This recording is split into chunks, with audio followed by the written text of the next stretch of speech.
Yeah, the next topic under the conduct of an event, that is, after the steps in organizing an event, the next topic here comes is assigning responsibilities to various people involved in conducting an event. ಅಂತಂದರೆ ಯಾವ್ಯಾರು members ಒಂದು event management conduct ಮಾಡೋದ್ರಲ್ಲಿ involve ಆಗ್ತಾರೆ ಅಂತ ಅಂದ್ಕೊಂಡು there are certain members one by one will discuss it. First one is event planner. Event planner, he comes under event manager. He shares some responsibility to this person to look after the overall planning activities. So he does only planning, whether when to start athwa where to start athwa various planning activities overall related to pre-planned, which is before the event will be undertaken by this event planner. The next comes is event coordinator. There will be more department in the organization in order to communicate, and hence this person is appointed. So coordinator is related to communicator. So ಒಂದು ಡಿಪಾರ್ಟ್ಮೆಂಟಿಂದ ಇನ್ನೊಂದು ಡಿಪಾರ್ಟ್ಮೆಂಟ್ಗೆ information pass ಆಗೋದಕ್ಕೆ so overall ಕೋಆರ್ಡಿನೇಷನ್ಗೋಸ್ಕರ communicate ಮಾಡಬೇಕಾಗುತ್ತೆ. So for that reason this person is appointed. This coordination is not only within the members of the event management, he is also responsible to coordinate with the outside the organization also. Like outside ಬಂದಾಗ local authorities ಆಗಿರ್ಬೋದು, auditors ಆಗಿರ್ಬೋದು, ಅಥವಾ donors, sponsorers, ಇವ್ರ ಜೊತೆನೂ ಕೂಡ coordinate ಮಾಡಬೇಕಾಗಿರೋದು ಈ ಒಂದು ಪರ್ಸನ್ ಜವಾಬ್ದಾರಿ ಆಗಿರುತ್ತೆ. ಸೊ ವಿತಿನ್ ದಿ ಇವೆಂಟ್ ಮ್ಯಾನೇಜ್ಮೆಂಟಿಗೆ ಬಂದಾಗ various stake holders who are upon him and the other persons who are below him must coordinate each and every up-to-date information to each one of them within the organization as well as outside the organization. The next is information manager. As the name says information, he collects all the information regarding the event management. So say for example venue, like ಒಂದು venue select ಮಾಡಬೇಕಾದ್ರೆ so he must contain all the information related to such venue, whether it is suitable for the particular event, athwa whether it should be outskirts of the city, or whether it should be within the like conference ಬಂದಾಗ within the four ವಾಲ್ಸಲ್ಲಿ certain ಎಕ್ವಿಪ್ಮೆಂಟ್ಸನ್ನು ಅಥವಾ infrastructure ಹೇಗಿರುತ್ತೆ ಅದನ್ನೆಲ್ಲ ನೋಡ್ಕೋಬೇಕು. So ಅಥವಾ ಬೇರೆ ಯಾವುದೇ ರೀತಿಯಾದ whether I was conducting a religious event ಅಥವಾ social event, all this information must be collected by him. And inside the event ಆಗಿರ್ಬೋದು ಅಥವಾ ಔಟ್ಸೈಡ್ ದಿ ಇವೆಂಟ್ ಆಗಿರ್ಬೋದು, ಯಾವುದೇ ರೀತಿಯಾದ ಪರ್ಟಿಕ್ಯುಲರ್ ಇನ್ಫಾರ್ಮೇಷನ್ ಬೇಕು ಅಂತಂದರೂ we have to consult this member called as information manager. The next is logistics manager. The name logistics is nothing but transportation.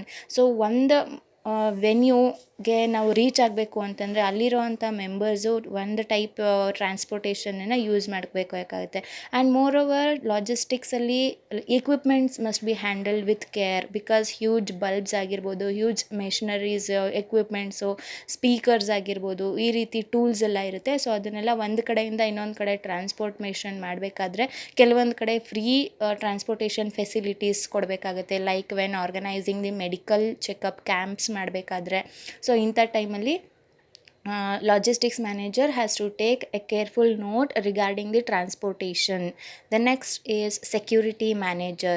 Security matters a lot in the event, right from the chief guest ಇಂದ ಹಿಡಿದು target audience ವರ್ಗು he has to ensure the selected venue ಅಥವಾ ಏನು ಒಂದು event conduct ಮಾಡ್ತಾ ಇದ್ದಾರೆ it is secured from all the sides ಅಂತ. So in case chief guest ಬಂದಾಗ ಸಮ್ಟೈಮ್ಸ್ ಸೆಲೆಬ್ರಿಟೀಸ್ ಆ ಥರ ಬಂದಾಗ ಕ್ರೌಡ್ ಆಗೋವಂಥ ಚಾನ್ಸಸ್ ಇರುತ್ತೆ, ಅಥವಾ ಆಡಿಯನ್ಸ್ಗೆ ಯಾವುದೇ ರೀತಿಯಾದ ಒಂದು ಅನ್ಕಂಫರ್ಟಬಲ್ ಸಿಚುವೇಶನನ್ನು ಕ್ರಿಯೇಟ್ ಆಗದೇ ಇರೋ ಹಾಗೆ ನೋಡ್ಕೋಬೇಕಾಗುತ್ತೆ. So and related to the risk ಆಗಿರ್ಬೋದು ಅಥವಾ ಬೇರೆ ರೀತಿಯಾದ ಯಾವುದೇ ರೀತಿಯಾದ ಅನ್ಕಂಫರ್ಟಬಲ್ ಝೋನ್ಸ್ ಕ್ರಿಯೇಟ್ ಆಗದೇ ಇರೋ ಹಾಗೆ he has to ensure security to each one and all there. The next is infrastructure manager. The name infrastructure is related to the basic facilities to be well organized within the venue. That is, it is regarded as a interior management ಅಂತ ಕರಿಬೋದು. So it is related to interior facilities. So ಒಂದು venue select ಮಾಡಿ ಆದಮೇಲೆ so ಅಲ್ಲಿ ಬೇಕಾಗಿರೋಂಥ basic infrastructure like chairs ಆಗಿರ್ಬೋದು, tables ಆಗಿರ್ಬೋದು, ಅಥವಾ ಕಾನ್ಫರೆನ್ಸಿಗೆ ಬಂದಾಗ ಪ್ರಾಪರ್ ಮೈಕ್ ಫೆಸಿಲಿಟೀಸ್ ಆಗಿರ್ಬೋದು. So all these technical equipments, laptops ಆಗಿರ್ಬೋದು. ಸೊ ಅದನ್ನೆಲ್ಲ ಕಂಪ್ಲೀಟಾಗಿ ವಿತೌಟ್ ಎನಿ ಅಬ್ಸ್ಟಕಲ್ಸ್ ಅವನು ಪ್ರೊವೈಡ್ ಮಾಡಬೇಕಾಗತ್ತೆ. ಸೊ ಆ್ಯಂಡ್ ಮೋರ್ ಓವರ್ ಈ ಸೋಷಿಯಲ್ ಇವೆಂಟ್ಸಿಗೆ ಬಂದಾಗ ಈ ವೆಡ್ಡಿಂಗ್ಸ್ಗಳಲ್ಲಿ ಇಂಟೀರಿಯರ್ ಡೆಕೋರೇಷನ್ಸ್ ಆಗಿರ್ಬೋದು, ತುಂಬ ದೊಡ್ಡ ಜಾಗ ಇದ್ದಾಗ ಅದನ್ನು ಹೇಗೆ ಕವರ್ ಮಾಡಬೇಕು, ಅಥವಾ ತುಂಬ ಸಣ್ಣ ಜಾಗ ಇದ್ದಾಗ ಅದನ್ನು ಹೇಗೆ ಮೇಂಟೈನ್ ಮಾಡಬೇಕು, all this will be left out with the hands of infrastructure manager. The last but not the list comes volunteers.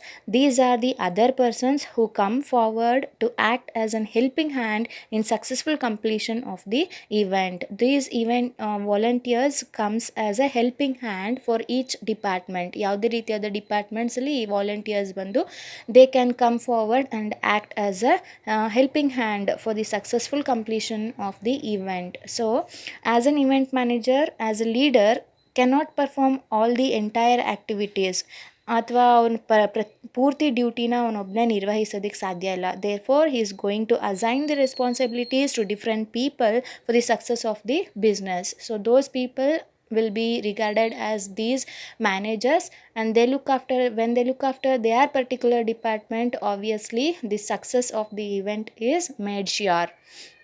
The next topic here is multi-channel used for communication in events. As you all know about the various channels used for communication, these are many communication channels which are used.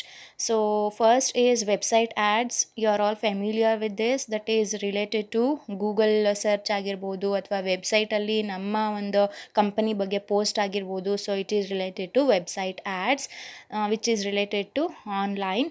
Next is print ads. So you are all familiar again with this. That is nothing but ನ್ಯೂಸ್ಪೇಪರಲ್ಲಿ ಕೆಲವೊಂದು ಇನ್ಫಾರ್ಮೇಷನ್ನ print ಮಾಡಿರ್ಬೋದು, advertisements ಕೊಡೋದಾಗಿರ್ಬೋದು, ಅಥವಾ brochures prepare ಮಾಡಿ ಅದನ್ನು ಹಂಚೋದಾಗಿರ್ಬೋದು. So ಅಥವಾ various pamphlets ಕೊಡೋದಾಗಿರ್ಬೋದು. So all these are related to print ads. These are called as manual communication ಅಂತಲೇ ಹೇಳ್ಬೋದು when it is printed. Next comes business card. Business card, and as the name says business, it is completely related to the business organizations. So ಅವರು ಕಾನ್ಫರೆನ್ಸನ್ನ conduct ಮಾಡ್ತಾ ಇದ್ದಾರೆ ಅನ್ಬೇಕಾದ್ರೆ ಒಂದು type of ಇನ್ವಿಟೇಷನ್ನ ಕೊಡಬೇಕಾಗತ್ತೆ ಬೇರೆಯವ್ರಿಗೆ attend ಮಾಡೋದಕ್ಕೆ. That is nothing but the business cards which is completely held up by the corporate entities. Next is teleseminar. You all know about seminar, that is which is conducted for the audience. While coming to the seminar, it is related to the video conference ಅಂತಲೇ ಹೇಳ್ಬೋದು. So ಇವಾಗ for example ಈ corona ವೈರಸ್ಸಿಂದ ನಮಗೆ ಟೆಲಿಕಾನ್ಫರೆನ್ಸ್ ಅಥವಾ ಟೆಲಿಸೆಮಿನಾರ್ಸ್ ಜಾಸ್ತಿ ಆಗಿದೆ. ಯಾಕಂತಂದರೆ ಮನೆಯಲ್ಲೇ ಕೂತ್ಕೊಂಡು ಹಲವಾರು ವಿಷಯಗಳನ್ನ we are exchanging. And moreover Modi is also giving the teleseminars by video conference, by conducting video conferences and through communication with the various chief ministers of all the districts, ಏನೇನು ಸಂಬಂಧಪಟ್ಟಿದ್ದಾಗಿರ್ಬೋದು, ಅಥವಾ ವೇರಿಯಸ್ ಒಂದು ಡಿಸ್ಟ್ರಿಕ್ಟಿಗೆ ಸಂಬಂಧಪಟ್ಟಿದ್ದಾಗಿರ್ಬೋದು, ಅಥವಾ various ಸ್ಟೇಟ್ಸ್ಗೆ ಸಂಬಂಧಪಟ್ಟಿದ್ದಾಗಿರ್ಬೋದು. So all those is discussing going on in the video conference. So we can take it as an example. The next comes is email. So as and you all know that the email is a particular message convey ಮಾಡಬೇಕಾದ್ರೆ online ಮುಖಾಂತರ ನಾವು ಇದನ್ನು transfer ಮಾಡ್ಬೋದು. This is also a way of communicating the events for particular ಇಂಡಿವಿಜುವಲ್ಗೆ ಇನ್ವಿಟೇಷನ್ನ ಕಳಿಸ್ಬೇಕಾದ್ರೆ this is most suitable channel. The next is videos. Again comes videos.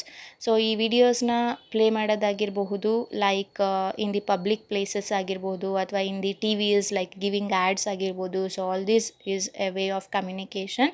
Next is articles. Articles ಅಂತಂದರೆ magazines ಅಥವಾ ಒಂದು ವೆಲ್ ನೋನ್ ನ್ಯೂಸ್ ಪೇಪರ್ಸಲ್ಲಿ ನಮ್ಮ ಬಗ್ಗೆ ಒಂದು complete article information ಕೊಡೋದನ್ನು ನಾವು ಆರ್ಟಿಕಲ್ ಅಂತ ಹೇಳ್ತೀವಿ. ಸೊ ಜರ್ನಲ್ಸ್ ಬಂದಾಗ it is well suitable for the business organisations, ಅಥವಾ ಒಂದು ಸ್ಮಾಲ್ ಸ್ಟೋರಿ ಆಗಿರ್ಬೋದು, ಸೊ ಕಂಪನಿ ಬಗ್ಗೆ ಅದನ್ನು ಬೆಳೆಸೋದಕ್ಕೋಸ್ಕರ ಅಥವಾ ಆಚೆ ಕಡೆ ಪಬ್ಲಿಕ್ಕಿಗೆ ಗೊತ್ತಾಗೋದಕ್ಕೋಸ್ಕರ ಮ್ಯಾಗ್ಝಿನ್ಸಲ್ಲಿ ಅಥವಾ ನ್ಯೂಸ್ ಪೇಪರ್ಸಲ್ಲಿ ಕೂಡ ಅದನ್ನು ಪಬ್ಲಿಷ್ ಮಾಡ್ಬೋದು. So that is called as a communication in events. So next ಬಂದು social media sites. I need not to tell about this because any Facebook, Twitter ಅಥವಾ ಯಾವುದೇ ರೀತಿಯಾದ ಆನ್ಲೈನ್ ಮೀಡಿಯಾ ಸೈಟ್ಸನ್ನು ಯೂಸ್ ಮಾಡಿ ಕೂಡ ಕಮ್ಯುನಿಕೇಷನ್ ಇನ್ ಈವೆಂಟ್ಸನ್ನು ಚಾನಲಲ್ಲಿ select ಮಾಡ್ಕೋಬೋದು. And moreover this social media is playing a vast role in ಅವೇ days in impacting the communication in all the areas, not only particular ಇವೆಂಟಲ್ಲಿ ಮಾತ್ರ ಅಲ್ಲ, ಎಲ್ಲ ಏರಿಯಾಸಲ್ಲೂ ಕೂಡ ಈ social medias is playing a greater role. The next topic is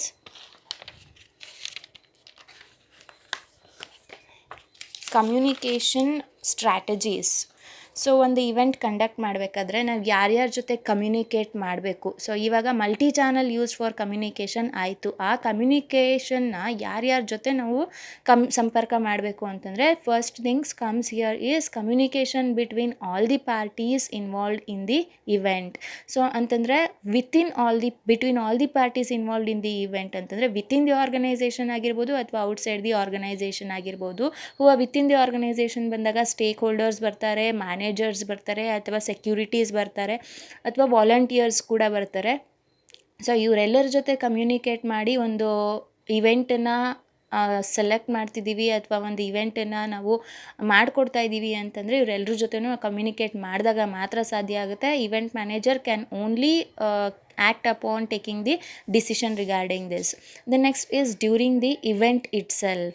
That is nothing but related to volunteers. During the event itself ಅಂತಂದರೆ ಒಂದು ಆರ್ಗನೈಸೇಷನ್ನು ನಡೆಸಬೇಕಾದ್ರೆ ಇವೆಂಟ್ ಆ್ಯಕ್ಚುಯಲ್ ಪ್ರಾಕ್ಟಿಕಲ್ಲಾಗಿ ಇವೆಂಟನ್ನು ನಡೆಸಬೇಕಾದ್ರೆ ಮ್ಯಾನೇಜರ್ಸ್ ಜೊತೆ ಆಗಿರ್ಬೋದು, ವಾಲಂಟಿಯರ್ಸ್ ಜೊತೆ ಆಗಿರ್ಬೋದು, ಟಾರ್ಗೆಟೆಡ್ ಆಡಿಯನ್ಸ್ ಜೊತೆ ಆಗಿರ್ಬೋದು, it is related to during the event. The next is communication with the public. This is related to good communication must contain up to date information and also it must be communicated with the public, such as printing materials ಆಗಿರ್ಬೋದು, public ಅನೌನ್ಸ್ಮೆಂಟ್ಸಿಂದ ಆಗಿರ್ಬೋದು, ನಮ್ಮ company ಬಗ್ಗೆ ಅವ್ರಿಗೆ ತಿಳಿಸ್ಬೇಕಾಗುತ್ತೆ with the public outside the organisation.